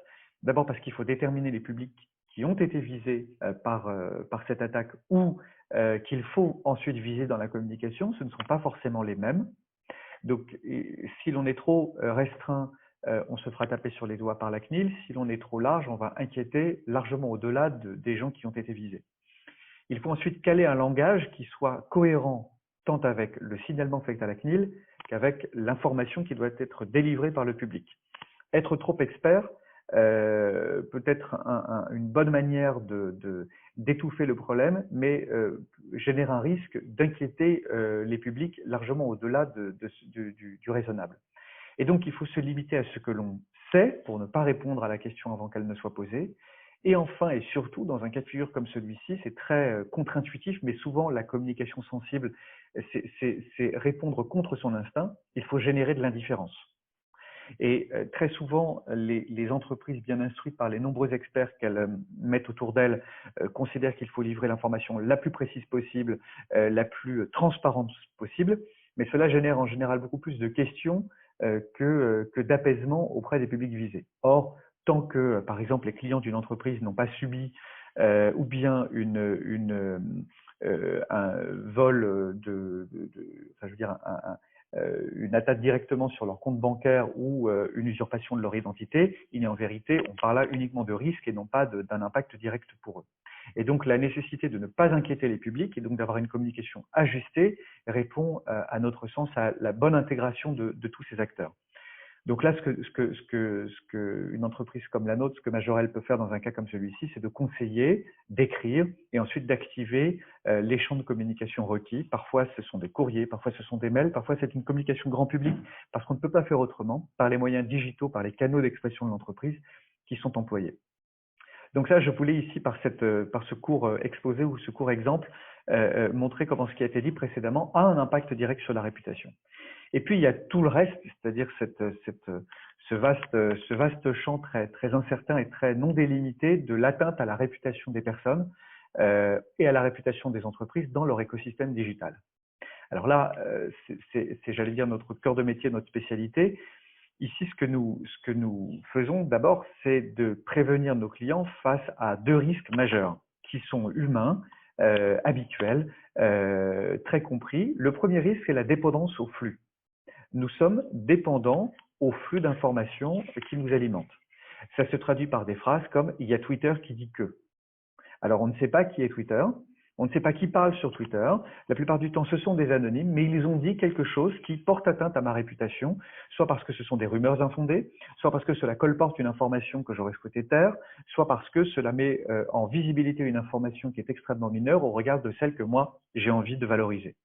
Ou bien, il y a un tel qui a dit ça sur un forum. Voilà, alors ça, c'est une addiction au flux d'informations qui, en plus, est confrontée à notre relative intolérance croissante aux opinions distinctes des nôtres. Tout ceci cumulé provoque un premier stress majeur, qui est en général un stress initial auprès des personnes, auprès des dirigeants d'entreprise ou auprès des personnalités, dans la façon dont ils conçoivent cette opinion digitale sur laquelle je vais revenir et qui est difficile à mesurer, à évaluer et à observer. Le deuxième risque, c'est justement l'incompréhension, parce qu'on n'a pas de vision globale, on n'a pas de vision exhaustive du signal et de l'état de l'opinion. En effet, si vous vous promenez sur votre fil Twitter ou votre fil Facebook, vous allez faire défiler un certain nombre d'informations dont vous aurez préalablement choisi les émetteurs. Ça ne correspondra jamais à ce que votre voisin verra, et ça ne correspondra jamais à ce qu'une population déterminée, tous les Français, ou bien tous vos clients, ou bien tous vos partenaires, ou bien tous vos adversaires verront. Et donc, votre fil n'est pas le fil des gens. L'historique de toutes vos recherches sur Google ou sur YouTube depuis des mois ou des années a un impact sur les résultats que Google ou YouTube vous proposent. Donc, vous n'êtes jamais individuellement représentatif de l'information qui est distribuée au grand public. Et donc, la dépendance au flux et l'incompréhension, parce qu'on n'a pas de vision globale et exhaustive de ce que les gens voient, provoquent des distorsions majeures dans ce que l'on croit être l'opinion des gens et qu'elle n'est parfois pas forcément. Alors, je l'ai dit, les cas sont assez variés, ce sont des rumeurs, ce sont des attaques en réputation, c'est de la concurrence sur un terrain sensible qui peuvent générer cela. Et pour prendre une analogie dont on use souvent, mon associé Anomel et moi, et qui est malheureusement d'actualité, je vais prendre l'analogie du médecin. Le médecin, il diagnostique, il prescrit, et ensuite, il tente de réparer et de guérir lorsque c'est possible. Alors, diagnostiquer, ça veut dire quoi dans le cadre d'une attaque en réputation? Bien, la plupart du temps, les patients qui viennent nous voir, personnes, des entreprises, ont de la fièvre. Ils ont entre 38 et 41, c'est alarmant, c'est parfois simplement gênant, mais du coup, quand on se limite à un diagnostic comme j'ai la fièvre, on ne sait pas exactement ce qu'il y a derrière. Est-ce que c'est un rhume ou est-ce que c'est une pathologie nettement plus grave? Alors souvent, on adapte nos réactions à la compréhension de ce premier symptôme évident. Et donc, on fait des erreurs. Pourquoi? Parce que si c'est le rhume, je ne vais pas pouvoir faire grand-chose, si ce n'est de vous proposer du calme, du repos, d'être alité, de prendre un peu de paracétamol pour apaiser vos symptômes et d'attendre en général une semaine que le vent passe, que l'orage se déplace et d'éviter de faire paratonnerre ou de sortir se tremper dehors. Bon. Lorsque c'est une pathologie plus lourde, là on a affaire à des problèmes structurels ou fonctionnels dans l'écosystème d'une personnalité ou dans le fonctionnement de l'entreprise elle-même. Et là, pour le coup, en général, les réponses de communication viennent soutenir une réponse de fond, une réponse de substance dans la façon dont est organisée l'activité, l'économie, le spectacle, l'expression d'une personne ou d'une entreprise. Donc, ce que l'on fait pour voir ce qui se cache derrière cette fièvre, c'est qu'on regarde les conversations digitales. Qu'est-ce qu'elles représentent? Est-ce qu'elles ont un impact sur le monde médiatique ou pas? Est-ce qu'elles peuvent avoir un impact sur la vie réelle des personnalités et des entreprises? Ou bien est-ce que c'est la vie réelle qui a un impact sur les conversations? Bref, si aujourd'hui les gens disent, par exemple, hier il a plu à Paris. Donc hier, les gens devaient probablement parler de bon sang, il pleut. Oui, mais aujourd'hui, ils vont dire qu'il fait beau. Donc, on est face à une crise de conversation ou à une fièvre de conversation qui ne durera que le temps du phénomène ou du symptôme lui-même. En revanche, si on parle des perturbations climatiques et du réchauffement de la planète, là, on parle bien d'un problème structurel qui peut engager des conversations lentes, longues et progressives. Et puis, on va également tenter d'observer qui parle. Est-ce que c'est une série de 40 anonymes ou est-ce que ce sont des personnes qui ont une influence? Si elles ont une influence, sur qui et sur quoi? Sur quel type de communauté? Et est-ce que ces communautés ont un lien avec mes communautés ou avec mon écosystème? Si ce n'est pas le cas, il n'est sans doute pas requis de s'inquiéter. En revanche, si c'est le cas, il est probablement intéressant d'y regarder de plus près. Et puis enfin, d'où parlent ces gens-là? Est-ce que c'est limité à un réseau social? Est-ce que c'est une nappe qui s'étend? Est-ce que cela va avoir un impact sur des journalistes et donc au final sur l'écriture médiatique elle-même? Donc je le disais, si c'est une crise de la conversation, c'est un rhume, ça passe. Si c'est une pathologie plus profonde, alors c'est une atteinte structurelle et alors il convient, par la communication, mais pas seulement, de tenter de réparer. Alors, je vais tenter d'illustrer un peu les choses. Qu'est-ce que l'on regarde? Le gros avantage de la digitalisation de nos modes de consommation de l'information, c'est que ça laisse des traces en milliers, en millions ou en milliards. Et donc, on a des outils pour tenter d'observer ce que recherchent les gens ou ce que voient les gens, ce que disent les gens et ce à quoi assistent les gens. Par exemple, on peut observer les requêtes sur Google sur tous les mots possibles. C'est-à-dire qu'on va vérifier si effectivement la fièvre de la conversation s'est traduite par un intérêt croissant du public sur ce mot-là. Et donc, on va regarder si Google montre une élévation de 25% ou de 100% de l'intérêt sur Covid-19, masques, médicaments, traitements, vaccins, Chine ou Air France. On va également mesurer la volumétrie sur les réseaux sociaux. Alors, Twitter est un bon indicateur parce que Twitter, c'est le réseau social de l'information, de la construction de l'opinion, de la cristallisation très très en amont des phénomènes d'opinion. Et donc, on peut observer des premiers volumes, on peut observer la tonalité des commentaires et on peut également observer si des amplifications sont artificielles ou si elles sont spontanées. Si elles sont le fait de groupes agissants, voire d'activistes, ou de robots, ou de stratégies de conviction très très organisées et collectives, ou bien simplement d'une coagulation de communautés qui se fait assez spontanément et assez naturellement. Et donc, on voit bien que derrière un même symptôme et derrière une même apparence se traduisent des phénomènes assez différents, et donc le traitement sera différent. Alors, je montre quelques exemples visuels, mais c'est juste vraiment à titre d'illustration. Voilà. Donc là, vous devez probablement, en tout cas je l'espère, observer ce que représente l'évolution sur une requête que j'ai évidemment masquée ici, l'évolution des requêtes sur Google qui permet d'interroger les différents moments clés où les requêtes ont été maximales. Est-ce que ça correspond à quelque chose de saisonnier ou de normal par rapport l'amplitude dans une journée, ou bien à des pics particuliers de curiosité, par exemple sur la fiche Wikipédia d'une marque, d'une société, d'une personne. On peut également regarder l'évolution sur Twitter. Là, vous avez typiquement une fièvre ici, à un moment précis, liée à une activité médiatique en particulier. Eh bien, on va observer si cette fièvre, corrélée à un certain nombre d'autres fièvres ou d'autres phénomènes de propagation, est liée à un intérêt subi du public pour un mot donné, pour une expression, pour une intervention, ou au contraire, si heureusement, nous avons réussi à masquer une communication, ou si, heureusement, nous sommes parvenus à produire de l'impact sur cette communication. Voilà, je vais tenter de revenir à mes notes. Donc ça, ce sont un grand nombre d'indicateurs qui nous permettent de mesurer exactement là où on se situe. En fait, notre métier, il y a 10 ans, était un métier de médecin généraliste. On recevait des patients et on regardait un peu comment il allait. On faisait 2-3 examens, mais assez superficiels pour tenter d'observer la façon dont l'entreprise était atteinte ou pas. On lisait la presse et on interrogeait 2-3 personnes dans Paris pour comprendre où se situait la crise. Aujourd'hui, en vérité, on est des radiologues. On sait faire des scanners, c'est-à-dire des diagnostics assez précis de la zone qui est touchée, pour administrer une réponse uniquement à la zone qui est touchée. Je m'explique. Il y a 10 ans, il y a 15 ans, une entreprise était victime d'une rumeur. Elle n'avait pas d'autre choix que d'opérer une communication universelle, généraliste, pour que tout le public soit visé par une communication qui vise à démentir cette information. Et donc, s'il n'y avait que 5% du public qui avait perçu la rumeur, 80% du public observait la réponse à cette rumeur. Et du coup, vous propagiez la rumeur. Aujourd'hui, d'abord, la digitalisation de l'information et la chute profonde, ou plutôt le morcellement des audiences, permet d'administrer des réponses tout à fait différentes.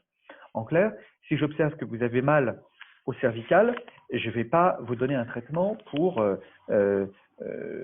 comment dirais-je, soigner une inflammation de tous les os de votre corps. Si on peut viser uniquement les cervicales, on le fera. Et donc, une observation chirurgicale des poches de conversation dans le monde digital permet d'administrer un traitement uniquement là où c'est nécessaire et donc de répondre à une communauté en particulier, à un public en particulier. Il arrive parfois qu'on conseille aux entreprises ou aux personnalités de passer un coup de fil parce que cela aura plus d'impact que de faire un communiqué de presse ou une conférence de presse qui sont des moyens qui ne sont plus utilisés parce qu'ils sont justement, ils répondent ou ils agrègent des communautés qu'il ne fallait pas agréger.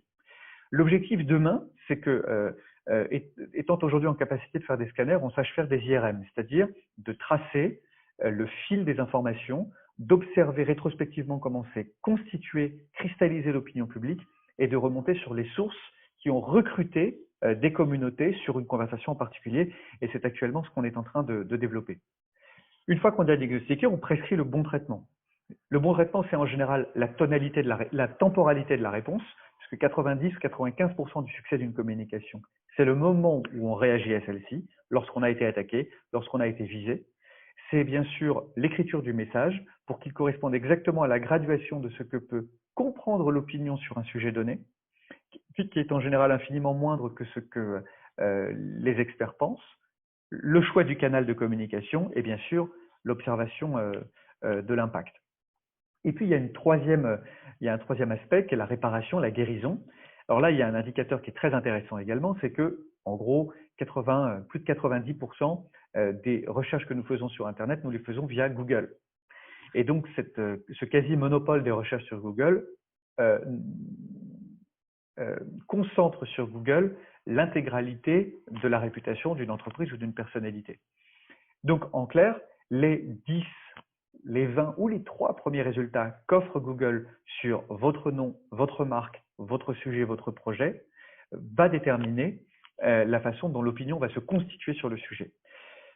Et en plus, environ 97% des recherches sur Google se limitent à la page 3. Donc, en clair, les gens ne vont pas au-delà de la page 2 ou 3, sauf lorsqu'on est dans le cadre de recherche de renseignement ou de recherche académique.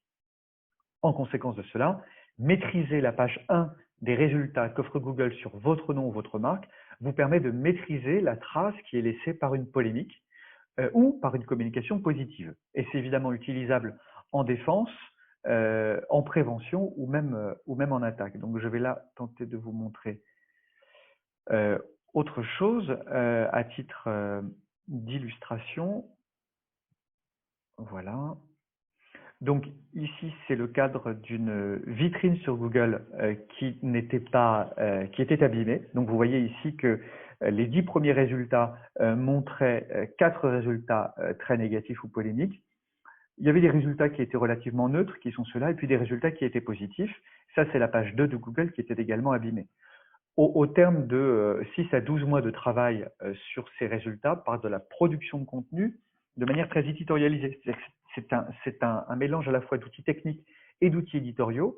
On est parvenu à réparer la réputation de ce chef d'entreprise en l'occurrence, ici par la page 1 et la page 2 qui sont pas seulement positives mais qui sont surtout maîtrisées. Quelle est la différence? Avoir des liens positifs ou neutres, c'est très bien, mais maîtriser sa vitrine, c'est beaucoup plus important dans la mesure où cela permet d'activer ensuite des communications beaucoup plus pertinentes via des blogs, via des sites officiels ou non officiels ou via des réseaux sociaux lorsque on a envie de déployer sa communication. Donc, la reprise en main de ces canaux de communication, la bonne compréhension des signaux qui sont adressés aux entreprises ou aux personnalités pour ajuster la bonne réponse et non pas réagir à l'instinct. Voilà, c'est un peu les savoir-faire que l'on met, comment dirais-je, en série chez Majorel pour tenter de répondre à des attaques en réputation comme celle qui était décrite précédemment. Merci beaucoup, Sacha Mandel, pour votre exposé. Très intéressant. On voit qu'on a fait quand même du chemin depuis Barbara Streisand. Vous en êtes un témoignage. C'est exactement ça. Oui, oui. Il y a des moyens maintenant d'éviter ça. Alors, on a reçu un certain nombre de questions très intéressantes provenant de tout un ensemble d'intervenants manifestement d'horizons très très différents. Alors j'invite tous nos intervenants à revenir à l'image parce que les questions qui sont posées en fait sont posées pour quasiment tous. La première question qui nous est posée par un de nos confrères. Quel est l'état de la coopération européenne et internationale entre magistrats en la matière?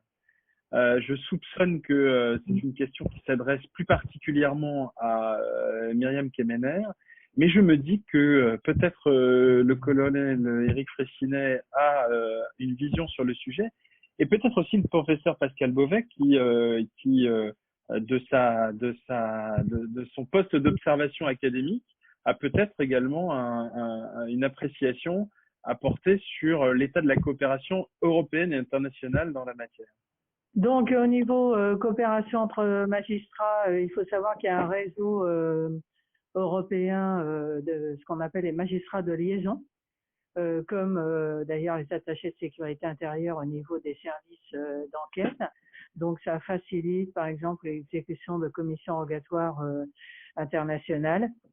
Donc, ce réseau s'est étendu au fil des années. Donc, au niveau judiciaire, c'est un moyen de mener à bien et de faciliter les enquêtes sur place. Mais alors, les réseaux de magistrats, de magistrats. Là, vous parlez des magistrats français Non, des magistrats, oui, français à l'étranger et réciproquement. C'est-à-dire que c'est ce qu'on appelle des magistrats de liaison. D'accord. Et donc, eux-mêmes sont en lien avec leurs collègues magistrats des pays dans lesquels ils sont placés. Tout à fait, tout à fait. Généralement, ils sont auprès des ambassades et ils sont en contact avec les acteurs locaux. Très bien. Mon colonel, professeur, est-ce que vous avez quelque chose à ajouter sur votre vision de l'état de la coopération européenne internationale entre magistrats, mais peut-être, mon colonel, vous pouvez nous parler de la coopération au niveau des services. Vous avez des contacts à l'étranger. Ce sera intéressant d'avoir une appréciation. Oui, tout à fait. Pour répondre très spécifiquement à cette question-là, donc Eurojust a été mis en place il y a quelques années, donc l'organe de coopération judiciaire, et il est essentiel, cet organisme, pour permettre aux magistrats de se coordonner de façon opérationnelle pour la mise en place notamment de ce qu'on appelle les équipes communes d'enquête, Hein, le principe d'une équipe commune d'enquête, c'est qu'on peut travailler ensemble sur un dossier et se partager notamment tous les éléments du dossier, les éléments de preuve. Et donc, cette coordination par Eurojust est un préalable à la mise en place de ces équipes communes d'enquête. Et en fait, c'est une véritable plus-value. De la même façon, on a vu une véritable plus-value à la mise en place au sein d'Europol de C3, donc le Centre européen de lutte contre la cybercriminalité, qui a renforcé la coopération entre les services d'investigation au travers de toute l'Europe, et puis avec, y compris avec le FBI aux États-Unis, les Australiens, etc., ou les Canadiens. Et donc cette coopération, elle est réelle. Et ce sont ces outils de coopération. On est en train de discuter actuellement de protocoles additionnels à la Convention du Conseil de l'Europe sur la cybercriminalité, qui portent aussi sur ces sujets-là. Donc c'est des notions qui vont s'étendre à toute la communauté de cette convention, donc une 60aine de pays dans le monde qui vont encore mieux coopérer à l'avenir.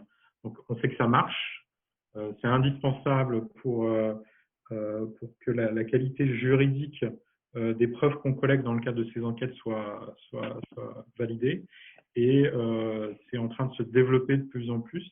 Et donc au contraire, nous, l'implication des magistrats dans ces dossiers tout au long des phases de coopération, elle est non seulement indispensable, mais elle apporte une richesse supplémentaire à cette coopération. Donc, nous, on peut s'y souscrire et voilà, et saluer ces progrès.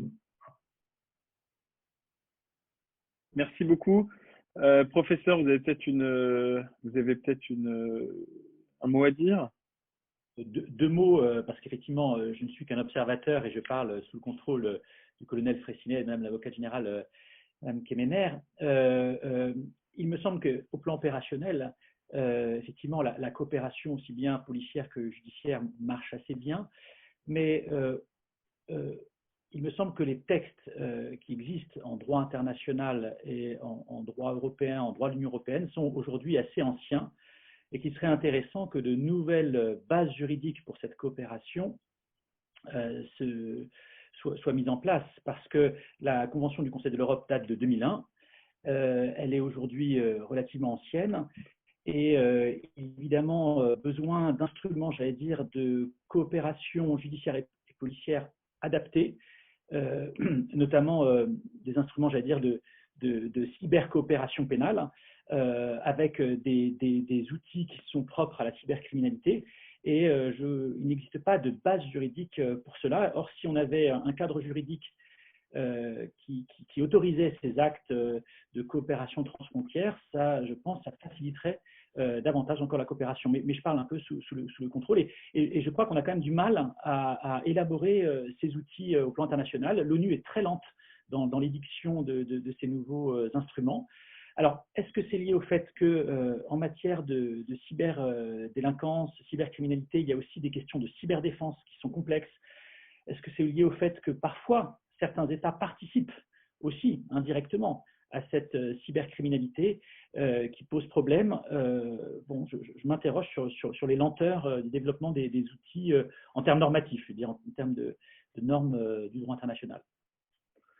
Alors, c'est vrai que la question de la coopération est une question que connaissent les praticiens. Nous, au sein de notre cabinet, on a connu ce sujet avec d'ailleurs une véritable expression de l'asymétrie des coopérations pénales qu'évoquait Madame Kemener tout à l'heure, asymétrie qui s'exprimait dans les différences de réponse entre deux systèmes qui n'étaient pas équivalents en termes de puissance et de projection, notamment parce que quand on parle de cyberdéfense, on parle aussi de cyber-renseignement, et peut-être que là, il y a une piste pour comprendre les réticences des États à se coordonner mieux, asymétrie d'information, asymétrie de réaction. Madame Kemener en a tout à l'heure très bien parlé. La question de la compétence est au cœur des questions posées. On nous demande quelle est, si seules les entreprises françaises sont susceptibles d'être protégées par les services d'enquête français. Je vois que le colonel Éric Fraissinet doit absolument nous quitter à 12 heures. On va essayer bien sûr, on va respecter ce timing. On nous demande, c'est un point d'intérêt, alors je jette les questions en vrac et puis peut-être les uns et les autres pourraient vous saisir des questions qui se posent. Il y en a une qui est très intéressante sur la territorialité du réseau Tor. Question de savoir si les autorités françaises alors j'ai ma petite idée sur la question, mais ce sera intéressant d'avoir votre appréciation. Si les autorités françaises considèrent que le réseau Tor est une sorte de zone internationale ou si c'est un réseau qui devrait être regardé comme hébergé en France pour pouvoir y exercer une compétence particulière. On nous demande alors sur la compétence, on nous pose une question qui est extrêmement spécifique. C'est Madame Muriel Thibierge-Batut qui nous pose cette question. Alors je devrais éventuellement la lire intégralement pour être très fidèle à la question, mais elle est longue.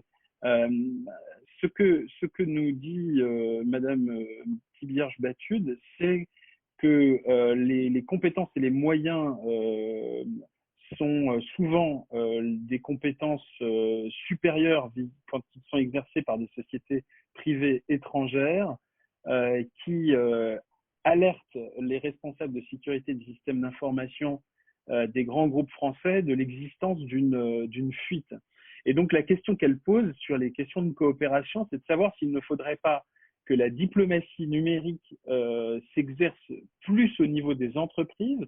Et peut-être là, c'est une question pour le colonel Éric Fraissinet et pour Madame Myriam Kemener, savoir si cette diplomatie devrait s'exercer au niveau des entreprises, au-delà de cette diplomatie numérique étatique qui, semble-t-il, et en tout cas à ses yeux, montre une sorte de faiblesse, puisque les équipes de réponse informatique d'urgence, les CERT, se montrent efficaces lorsqu'elles sont exercées, ces coopérations au niveau de l'entreprise. Alors, sur ce qui concerne la compétence, est-ce qu'il y a des matières pour vous à rebondir sur ce qui vient d'être posé comme question? Peut-être, mon colonel, vous avez un sujet. Oui, donc sur la compétence, j'avais fait un papier pour la revue de la Défense sur la problématique des territoires il y a quelques mois. Et d'une part, effectivement, il faut qu'on arrête de dire, en tout cas à mon sens, que Internet serait un territoire à part en tant que tel. Pour moi, c'est une superposition de territoires, de plein de nouveaux territoires, avec toujours des contraintes qui existent, des contraintes physiques liées au territoire géographique, liées au territoire des organisations aussi, qui en sont responsables et qui en assurent l'administration technique. C'est pour ça qu'on doit coopérer avec les acteurs techniques. En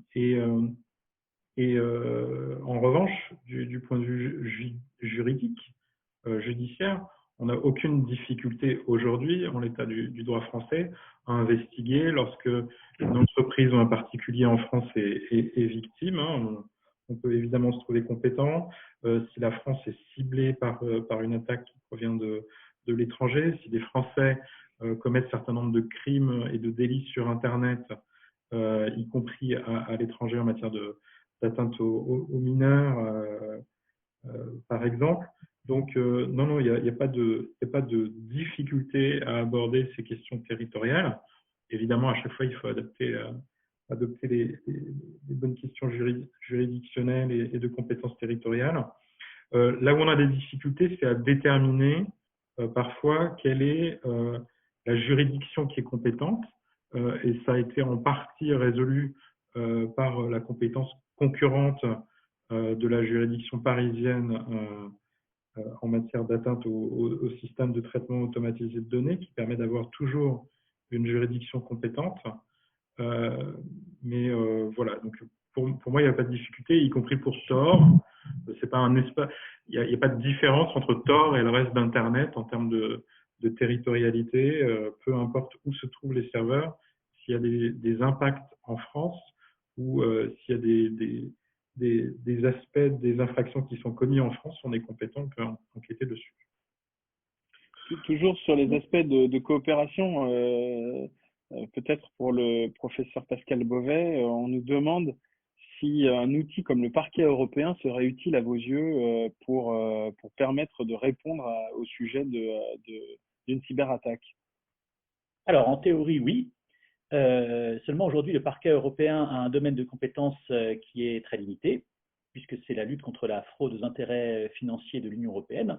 Donc les questions de cybercriminalité, certes, existent, c'est-à-dire qu'il peut y avoir des fraudes aux intérêts financiers de l'Union européenne qui sont commises par le biais d'instruments numériques. Donc, par ce biais-là, le parquet européen pourrait être compétent sur des affaires avec des problématiques de cybercriminalité, mais la cybercriminalité n'est pas dans le champ de compétences aujourd'hui du parquet européen. Mais alors, il est vrai que dans le cadre de l'Union européenne et des traités actuels, il est possible d'élargir le champ de compétences du parquet européen, mais il faudrait l'unanimité des États.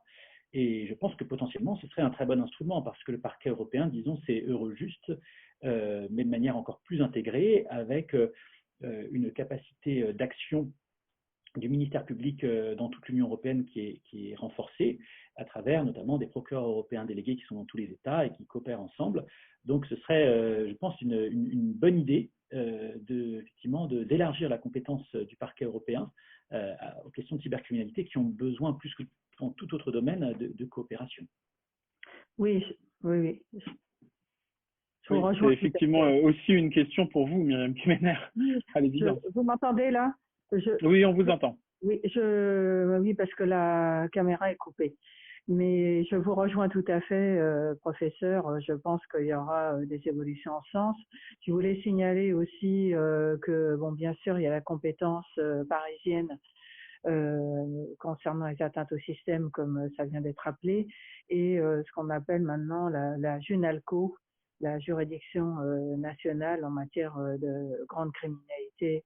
On a réintroduit récemment le critère de très grande complexité. Et donc, le parquet de Paris, notamment, est en train de s'étoffer sur justement ces dossiers d'envergure à dimension internationale liés à la cybercriminalité. Comme je disais, de plus en plus, la criminalité d'envergure est numérique. Hein, donc, on ira certainement vers une extension des champs de compétences du parquet européen. Et c'est sûr, comme l'indiquait Eric, à partir du moment où l'un des éléments de l'infraction est commis à des incidents sur le territoire français, la juridiction française est compétente. Hein, donc, il n'y a pas de problème à ce niveau-là. Merci, Mme Myriam Kemener. Alors, peut-être, je vais grouper deux questions en une et je pense que la réponse pourra tenir assez simplement. On nous pose une question. C'est un ingénieur en informatique qui manifestement est confronté lui-même à des situations et il nous pose la question suivante. À titre professionnel, il nous arrive d'obtenir des informations sur des attaquants ou des groupes d'attaquants. Comment ces informations peuvent-elles être remontées aux forces de l'ordre tout en protégeant l'identité de la personne ayant eu accès à ces informations? Alors, on est vraiment sur une question tout à fait opérationnelle. Je pense que c'est une question pour vous, mon colonel. Alors que par ailleurs, on nous demande peut-être de répéter ce que vous avez dit sur la question de savoir quel service dans l'entreprise peut-elle solliciter dans l'urgence lorsqu'elle suspecte une cyberattaque en cours. Alors, c'est difficile de répondre de façon rapide à la première question parce qu'il y a plein d'aspects. Premier aspect, si on a détecté une vulnérabilité dans un système de traitement automatisé de données, il y a un dispositif auprès de l'ANSSI et donc les informations sont sur le site de l'ANSSI et celle-ci peut être contactée et peut rediffuser l'information vers les bonnes personnes. Et il y a un article de loi dont je ne me rappelle plus les détails qui prévoit ce dispositif et qui protège les personnes dans ce cas-là. Deuxièmement, sur les contacts avec les autorités, il y a différentes possibilités. Soit on connaît des enquêteurs spécialisés au niveau local, et je pense que c'est la meilleure méthode, et on leur passe des informations de façon fluide, hein, au cours d'échanges, et on n'est pas contraint, nous, d'indiquer la source de ces informations quand elles n'emportent pas la responsabilité des personnes qui nous les fournissent. Et dans les cas les plus sensibles, il y a des dispositifs liés à la gestion des informateurs qui permettent aussi de protéger l'identité. Donc, on sait les mettre en œuvre dans ce cas-là. Donc, c'est un peu complexe à expliquer, mais il y a des dispositifs qui existent. Mais la plupart du temps, il y a plein de gens qui nous fournissent des informations. On ne relaie pas la source quand il n'y a pas d'intérêt à relayer la source en tant que telle. Donc, ça se fait tous les jours dans nos échanges réguliers. Voilà. Très bien. Et puis peut-être juste une dernière question, puisque mon colonel, vous avez une réunion à midi et qu'il faut vous laisser partir. Peut-être une dernière question pour vous, Sacha Mandel, une question très très précise. Pensez-vous que la communication peut parfois s'autoriser une interprétation favorable des dispositions du RGPD pour ne pas trop en dire et présenter les faits de manière imparfaite pour protéger l'image d'une entreprise et par extension l'emploi et les salariés? Notre intervenant, notre auditeur précise, ce point est souvent abordé en COMEX lors de crise cyber. Bonne question à poser en effet, et je l'ai brièvement abordé tout à l'heure. C'est pour ça que j'indiquais que la façon dont on signale un problème à la CNIL a un impact sur l'ensemble des communications suivantes. Et donc, si on s'autorise ou bien un flou inquiétant, ou bien une qualité de précision qui va largement au-delà de la question posée, on peut créer un dommage ou des questions qui ne sont pas posées par l'attaque elle-même. Donc, je dirais qu'il faut traiter ça avec beaucoup de subtilité. Et je vois exactement la question qui est posée, parce que c'est la question que j'ai eu à traiter dans des cas cette année, où en effet, si on est ou trop précis, ou si ne parvenant pas à circonscrire exactement le périmètre des personnes visées ou des informations visées, on donne des informations trop inquiétantes. Donc, en clair, si on s'autorise une interprétation extrêmement large des consignes, alors c'est de nature à porter atteinte à la réputation de l'entreprise en sa qualité de vendeur ou en sa qualité de je ne sais pas quoi. Oui, c'est une évidence. Donc oui, il faut l'adapter avec, à mon avis, subtilité. Il y a quand même un enjeu permanent dans la communication, c'est qu'il est interdit de mentir. Mais livrer à un public non expert la totalité des informations, y compris aussi imprécises que celles qu'on peut avoir au moment où on fait un signalement à la CNIL, peut avoir un impact délétère. Donc, d'où l'intégration de l'ensemble des sachants sur une question pareille, et d'où l'adaptation d'une communication subtile qui doit en général plutôt susciter l'indifférence du grand public que son extrême sollicitation. Très bien. Merci beaucoup. Merci à tous d'avoir accepté notre invitation. Je vois que nous avons été suivis par des acteurs importants des directions juridiques d'entreprise. J'ai reconnu un certain nombre de contacts réguliers pour nous, de France et de l'étranger, jusqu'au continent africain. Et donc, je salue nos amis qui se sont connectés et qui ont pu assister à ces échanges.